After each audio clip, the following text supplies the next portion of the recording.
Los objetivos de aprendizaje de esta clase son reconocer la condición de proteína desnaturalizada en relación a la estructura proteica, explicar cuál es el fundamento por el que algunos agentes físicos o químicos desnaturalizan proteínas, determinar la carga de una proteína soluble a un determinado pH basándose en el valor de su punto isoeléctrico, y diferenciar los conceptos proteína desnaturalizada, hidrólisis proteica y proteína nativa.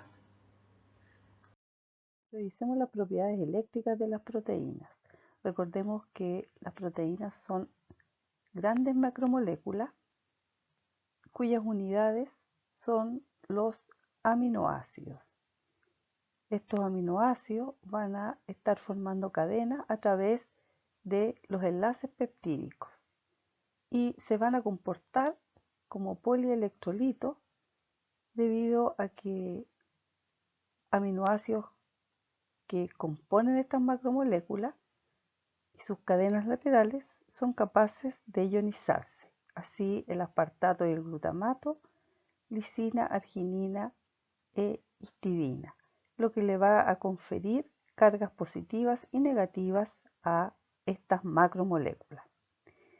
Y las proteínas que son solubles en medio acuoso interaccionan con el agua debido a que las cadenas laterales, ya sea, como mencioné, tienen cargas positivas o negativas, o algunas cadenas laterales que tienen naturaleza polar facilitan la solubilidad de estas proteínas.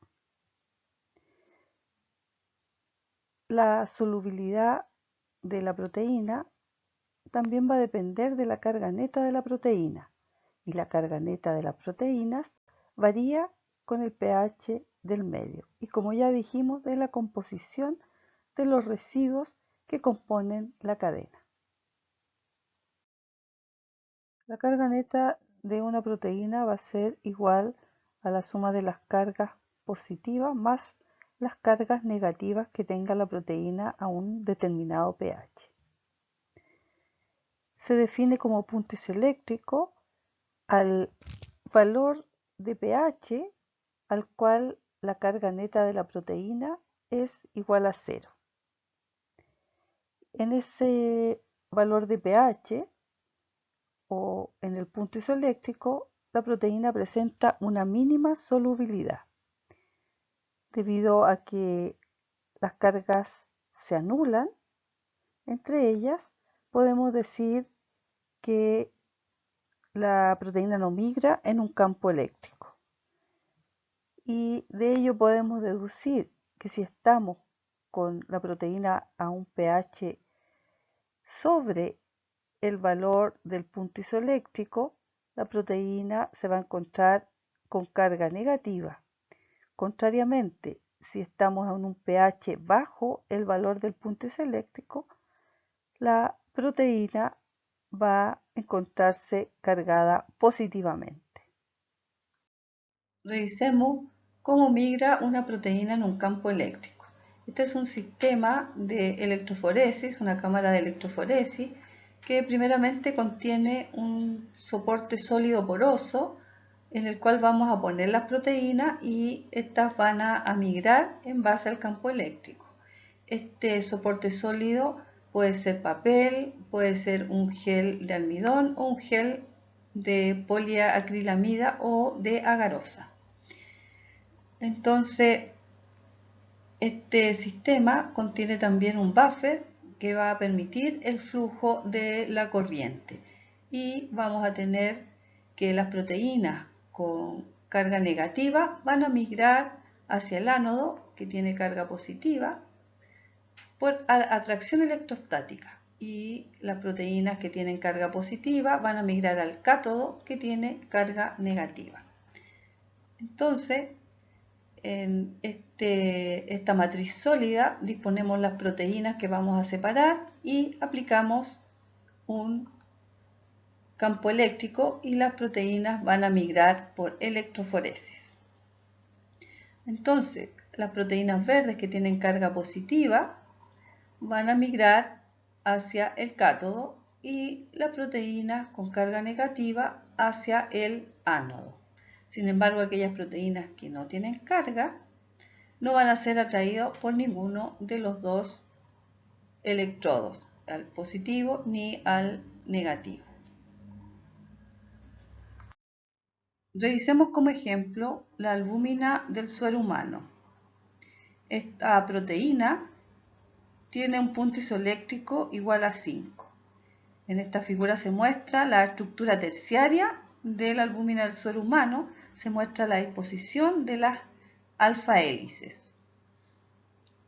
Esta proteína es rica en residuos de aspartato, glutamato, lisina y arginina. Recordemos que estos residuos aminoácidos tienen cadenas laterales que se pueden cargar teniendo una carga neta positiva o negativa dependiendo del pH. ¿Qué va a pasar con la albúmina del suero a pH 5? Como el punto isoeléctrico es igual a 5, a ese pH, a pH igual a 5, la suma de las cargas de la proteína va a ser igual a 0. La proteína va a tener cargas, pero las cargas se van a anular entre sí, las positivas con las negativas. Por lo tanto, si ponemos a la proteína en un campo eléctrico, esta no va a migrar a ese pH. Ahora, ¿qué pasará con la proteína si está a un pH menor? Un pH igual a 2. En ese caso, la proteína va a predominar en ella las cargas positivas. Por lo tanto, la proteína va a migrar al polo negativo, o sea, al cátodo. ¿Y qué va a pasar con la proteína si estamos a un pH mayor que el punto isoeléctrico? La proteína van a predominar en ella cargas negativas y por lo tanto la proteína en un campo eléctrico va a migrar hacia el polo positiva, o sea, hacia el ánodo. Además, las proteínas, como ya hemos visto, tienen una estructura terciaria, una estructura que es una estructura característica de la proteína nativa y funcional.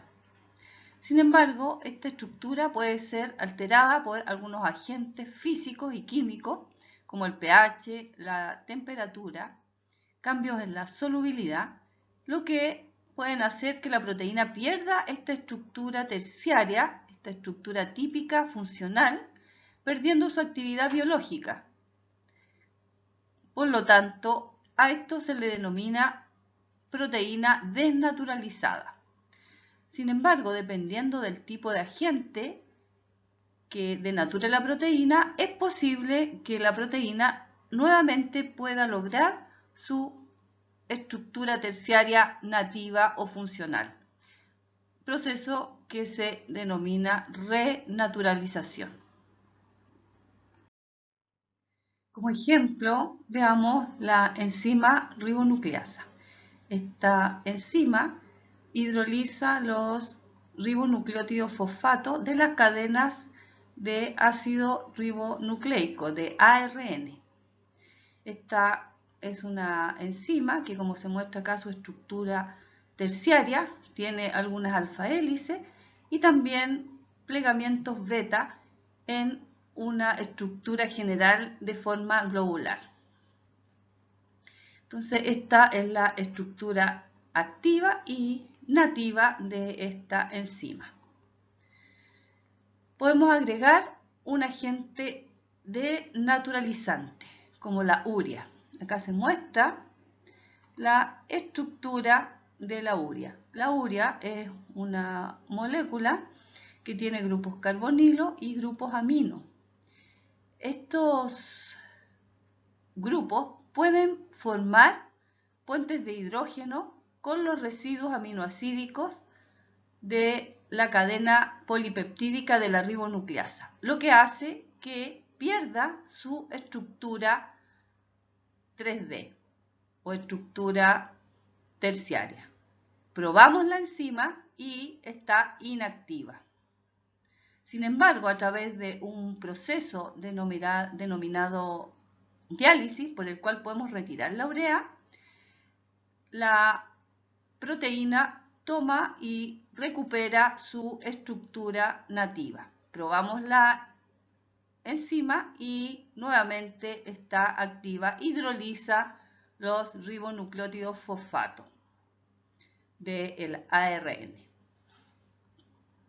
También podemos utilizar otro agente denaturalizante, que es aplicar temperatura por 2 o 3 minutos, 100 grados Celsius. Probamos la actividad de la enzima y esta está inactiva. En general, la temperatura deja estructuras abiertas y toda la cadena interactúa con el agua, incluso aquellos residuos aminoácidos que son apolares, que en la estructura nativa se encuentran en el interior de la proteína, escondidos del agua. Si enfriamos lentamente la solución que contiene la proteína denaturada, no logramos volver a la renaturación. Este es un tratamiento agresivo, una denaturalización fuerte. Por lo tanto, el proceso de desnaturalización es irreversible. Hay una serie de agentes que son denaturantes que afectan la estructura nativa de las proteínas. Por ejemplo, solventes orgánicos. En general, los solventes orgánicos, que son menos polares que el agua, van a interaccionar con los residuos aminoácidos en la proteína, que en las proteínas solubles están en el interior. Por lo tanto, van a cambiar la conformación completa de la proteína, favoreciendo la interacción entre el solvente orgánico y esos residuos, que es muy distinta a la conformación que tiene la proteína cuando está soluble en agua. Este análisis es distinto si pensamos que estamos trabajando, por ejemplo, con una proteína integral de membrana que están en un medio que es más hidrofóbico. En el caso de las proteínas hidrofóbicas, el uso de solventes orgánicos va a favorecer su solubilidad. También otros agentes que van a alterar la estructura de las proteínas son los detergentes.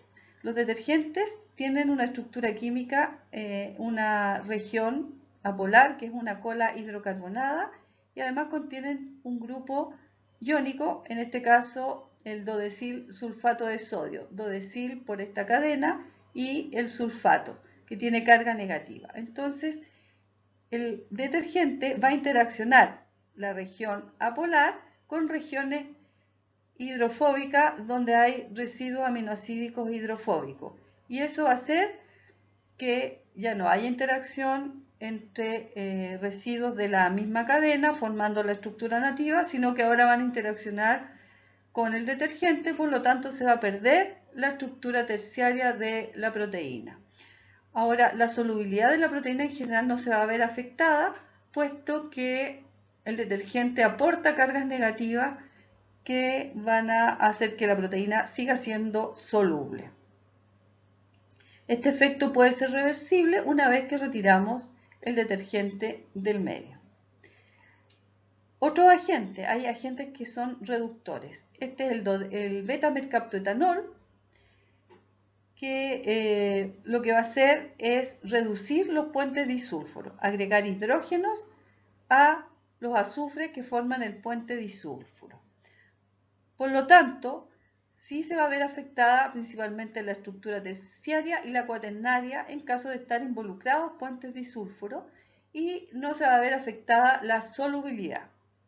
En el caso de la urea, que vimos que tenía grupos amino y grupos carbonilo, estos van a unirse y formar nuevos puentes de hidrógeno en la proteína, afectando estructuras secundarias como giros beta, plegamientos beta, alfa hélices, y por lo tanto van a afectar la estructura secundaria y la terciaria.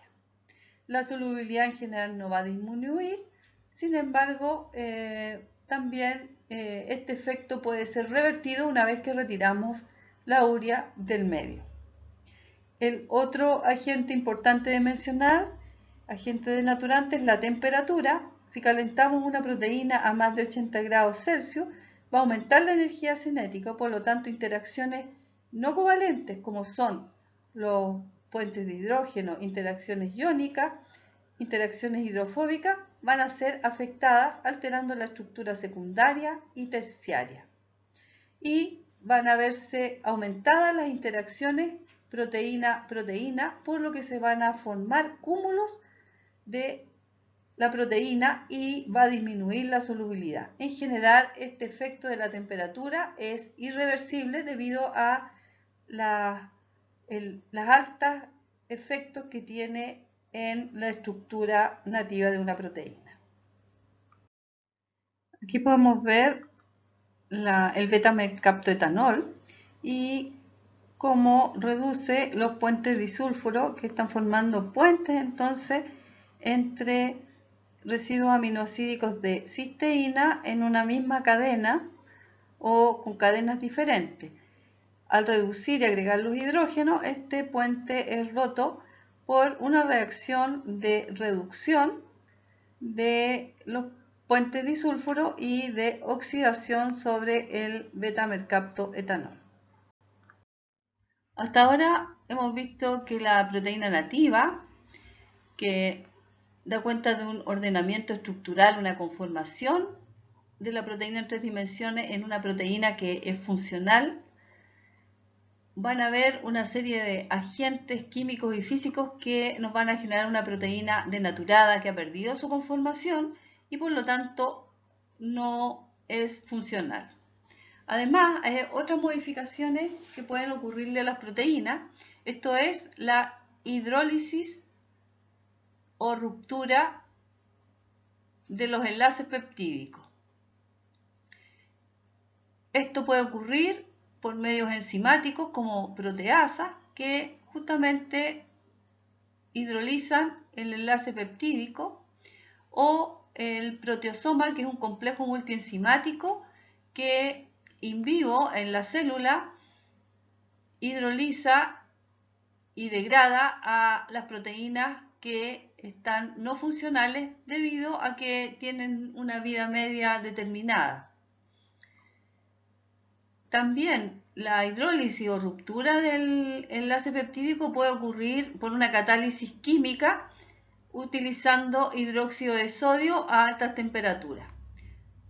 Cualquiera de los métodos de hidrólisis, ya sea in vivo por proteasas o el proteosoma, o el método químico, puede llevar a que a partir de una proteína obtengamos los aminoácidos libres. En esta figura se muestra la estructura de la inmunoglobulina G, una proteína soluble del suero. Su estructura terciaria cuaternaria, cadenas pesadas, cadenas livianas, y además se muestra la región que interacciona con los antígenos. Utilizando la información que hemos revisado en esta clase, responda, nombre 2 agentes químicos o físicos que puedan denaturar esta proteína y explique por qué.